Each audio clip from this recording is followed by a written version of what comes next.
የቪዲዮ ለሰዎች ኖ ማለት የማይችል እምቢ ማለት በጣም የሚከብደው ብዙ ጊዜ በተለምዶ ምን እንለዋለን ይሉኝታ በጣም ይሉኝታ ያጠቃዋል ይሉኝታ አላት ወይ ይሉኝታ አለው የምንለው አይነት ሰው ማለት ነው ይሄም የሚሆነው መሰረታዊ የሆነ ፍላጎታችንን ለማሟላት ነው ወይም ደግሞ ተቀባይነትን የማግኘት ነው ይሄንን ያገኘን ያለ ነው በጤነኛ መንገድ አይደለም ምንድነው ራሳችንን እየተወን ራሳችንን እየጎዳን ብዙ ጊዜ እሺ በማለት ያንን መሰረታዊ የሆነ ፍላጎታችንን ያሟላ ነው ይሄም ደግሞ የሚሆነው በልጅነታችን ላቭ ወይም አክሰፕታንስን ለማግኘት ሁሌ የራሳችንን ስሜት ዝም ማለትና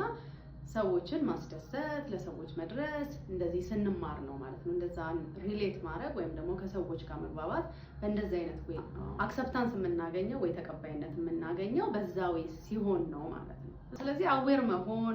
ምን እያደረግን እንዳለን ማወቅ ራሳችንን ለሰዎች እሺ ስንል ራሳችንን እምቢ እንዳላለን ማረጋገጥ ይኖርብናል ማለት በእንደዚህ አይነት ነገር የተቸገርን ከሆነ ኖ ማለትን እንለማመድ